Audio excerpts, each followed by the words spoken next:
is it such a black age for Bihar? It is. See, India मतलब poor country में आएगा per capita basis पे, चाहे government कुछ भी क्लेम कर ले। देश की पर कैपिटा आय है अभी 1,35,000। बिहार के ज्यादातर जिलों की पर कैपिटा आय है 25,000, 30,000। So we are like 1/5 of Indian average. तो आप समझिए कि यहाँ पे गरीबी का आलम क्या है। और ये मैं पर कैपिटा इनकम की बात कर रहा हूँ, उसमें भी जो नीचे हैं उसकी तो बात ही मत करो। करेक्ट। करीब करीब 70 से 80% लोग यहाँ ऐसे हैं जो दिन में 100 रुपया भी नहीं कमाते हैं, 100 रुपीज नहीं कमा रहे हैं।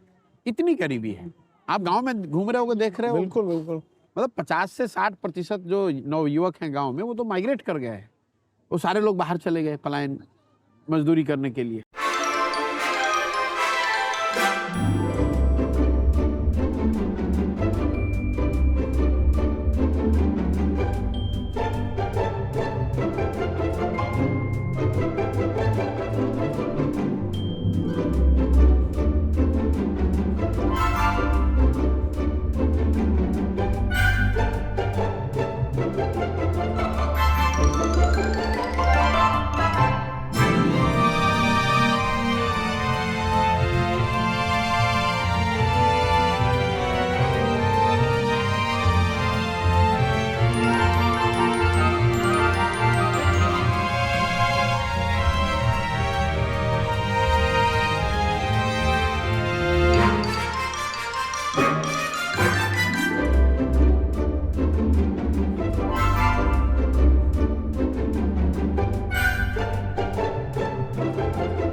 जनता का अच्छा शासन।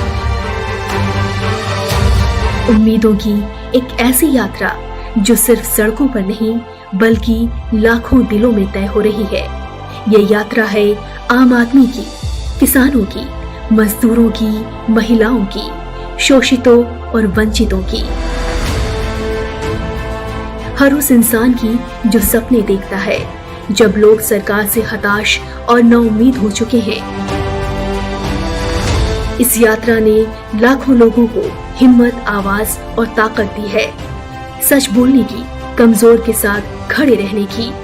लोगों का साथ, प्यार और विश्वास इस बात का संकेत है कि बदलाव संभव है। प्रशांत किशोर ने इस यात्रा के दौरान उनकी बातें सुनी जिन्हें कभी नहीं सुना गया।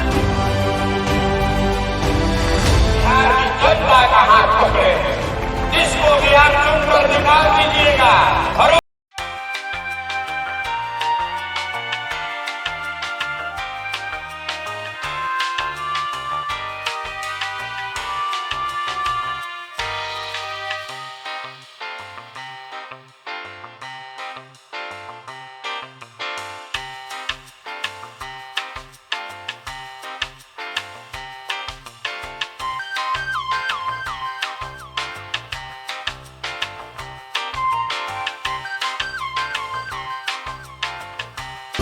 अब तो हवाएं ही करेंगी रोशनी का फैसला।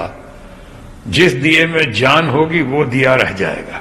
प्रशांत किशोर तो मैं व्यक्तिगत तौर पर भी बहुत मानता हूं उनको, एक तो हमारे पटना साइंस कॉलेज के ही हैं, हमसे जूनियर हैं। मैं समझता हूं बहुत ही कम लोग उतना परिपक्व होगा पॉलिटिकली जितना प्रशांत किशोर हैं, और एकदम उन्होंने बिहार को नाप डाला है, या गांव ग्रामीण क्षेत्रों से जाकर वो बहुत अच्छा प्रभाव पैदा कर रहे हैं, जगह जगह गए, लोगों में उनके प्रति काफी विश्वास बढ़ रहा है।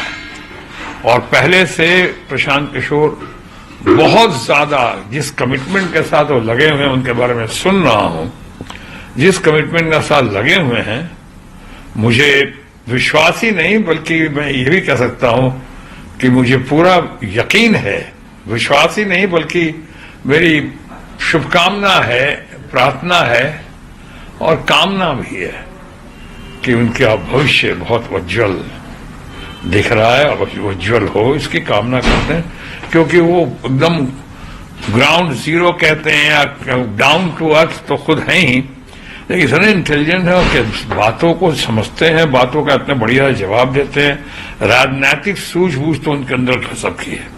बंगाल में ही इन्होंने कहा था ना कि रूलिंग पार्टी को अगर 3 डिजिट में आ जाएगा, 2 डिजिट क्रॉस नहीं करेगी, और अगर आ गया 3 डिजिट में तो मैं राजनीति छोड़ दूंगा। ये तो आप सबको पता है, उन्होंने कहा था और वैसा हुआ। ऐसा बहुत जगह हुआ। 75% से ऊपर आता है किसी को तो आप डिस्टिंक्शन के काबिल मानते हैं, उसको ऑनर्स के काबिल मानते हैं। तो मैं कहता हूं ये डबल डिस्टिंक्शन वाले हैं प्रशांत किशोर। देश में विपक्ष कमजोर कभी नहीं है, न हो सकता है, क्योंकि 60% जनता हमेशा व्यवस्था से नाखुश है, या व्यवस्था से उसको शिकायतें हैं, या उससे बेहतर एक्सपेक्टेशन है। तो विपक्ष तो होता ही होता है। डिपेंड ये करता है कि जो विपक्षी पार्टियां हैं, फॉर्मेशन है, उसको कितना वो कैपिटलाइज कर पा रही हैं, कितना गैल्वेनाइज कर पा रही है। तो विपक्ष आपको दिखेगा, वो विपक्ष शुरुआती दिनों में कम से कम अगर पार्टियों के फॉर्म में न दिखे तो आपको जनता की ओर से दिखेगा। फिर मैं आपको आंकड़े बता देता हूं। पहले जो 14 से 19 का जो टर्म था मोदी जी का, संख्या 2019 से 24 के मुकाबले कम थी, लेकिन एक सिग्निफिकेंट पब्लिक प्रोटेस्ट एक ही हुआ, वो लैंड एक्विजिशन बिल पर हुआ था। और इसकी चर्चा इतनी चैटर नहीं होती है, लेकिन वो फेसलेस था, पब्लिक का प्रोटेस्ट था, और सरकार को 4 बार अध्यादेश सरकार ने रिन्यू किया, लेकिन अल्टीमेटली सरकार को बैक ट्रैक करना पड़ा। पूरे 5 साल में एक public agitation on record of significance. दूसरे टर्म में मोदी जी की ताकत ज्यादा रही है, संख्या ज्यादा रही है, लेकिन 3 बड़े पब्लिक प्रोटेस्ट हुए और तीनों में सरकार को झुकना पड़ा। फार्मर्स प्रोटेस्ट में तीनों लॉ को वापस लेना पड़ा, CA/NRC को 4 साल तक एबेंस में रखा हुआ था, अभी लेकर आए हैं, और SC/ST एक्ट पर भी जो एजिटेशन शुरू हुआ, 10 दिन के अंदर सरकार को झुकना पड़ा। तो already 3 times increase in the second term. I see in coming tenure there will be more public protest और dissent of the scale that would be noticed even if parties do not किस तरह की चीजों पे हो सकता है ये प्रोटेस्ट? मैंने बताया वो तीनों चीज, क्योंकि जो रूरल डिस्ट्रेस है, रूरल वेज, जो स्टैग्नेशन ऑफ रूरल वेज, जो ग्रामीण अर्थव्यवस्था है, कोविड के बाद डिमोनेटाइजेशन, कोविड, GST जिसको कि फॉर्मलाइजेशन ऑफ इकोनॉमी कह रहे हैं, उसका फायदा तो है कि आपका GST बढ़ रहा है, लेकिन जो इनफॉर्मल इकोनॉमी थी उसमें उसका हिट भी हुआ है। और अगर उसको सरकार प्रोएक्टिवली एडिक्वेटली कॉम्पनसेट नहीं करती है तो वो कहीं ना कहीं डिस्ट्रेस बिल्ड हो रहा है। तो पब्लिक प्रोटेस्ट मुझे लग रहा है कि वो इन तीनों मुद्दों में किसी पर या इससे एसोसिएटेड मुद्दों पर, जैसे मान लीजिए बेरोजगारी है, तो जो आरक्षण पर आंदोलन होता है उसको आप बेरोजगारी से लिंक करके देख सकते हैं, क्योंकि लोगों को रोजगार नहीं मिल रहा है तो लोग खाली बैठे हैं। सरकार मारामारी है कि 10 सीट है भाई, मुझे पहले मिले कि आपको मिले। अगर there would have been plenty of jobs then probably there would be less people less worried about reservation per से।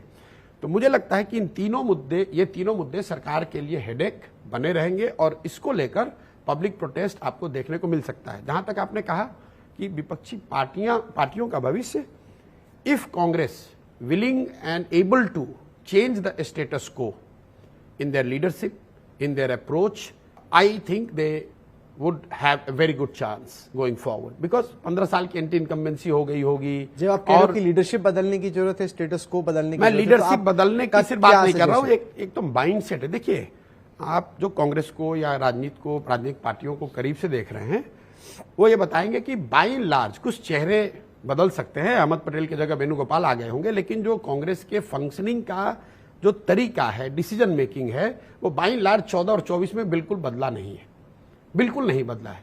बीजेपी को आप देखिए, उनको 2004 में वो हारे, 9 में हारे, 14 में जो बीजेपी चुनाव लड़ी वो एक नए नेतृत्व में नए तरीके से, भले सही हो गलत हो, लेकिन उन्होंने उसको चेंज किया। आडवाणी जी के नेतृत्व में जब भाजपा हारी तो they didn't continue with it, they change, they destabilise the status quo, they tinkered with it at least to begin with.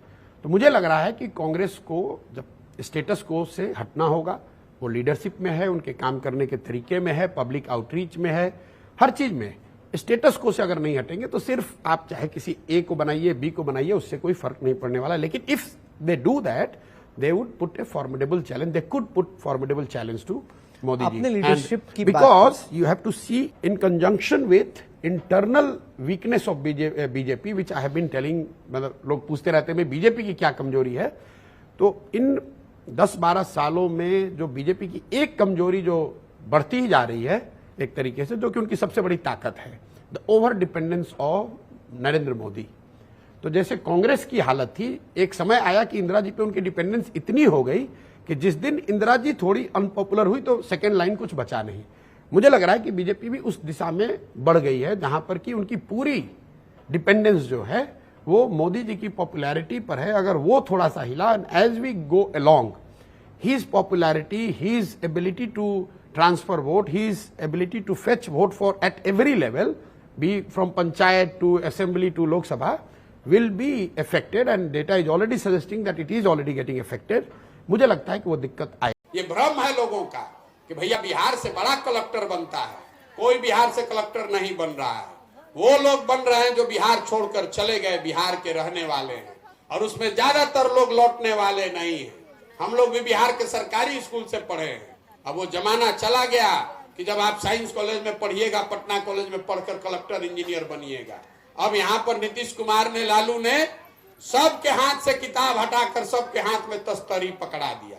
खिचड़ी खाइए, घरे आइए, कॉलेज में जाइए तो डिग्री लीजिए, घरे आ जाइए, पढ़ाई होना नहीं है। तो जब आपका बच्चा पढ़ेगा नहीं तो मजदूर नहीं बनेगा तो डॉक्टर, इंजीनियर, कलेक्टर बनेगा।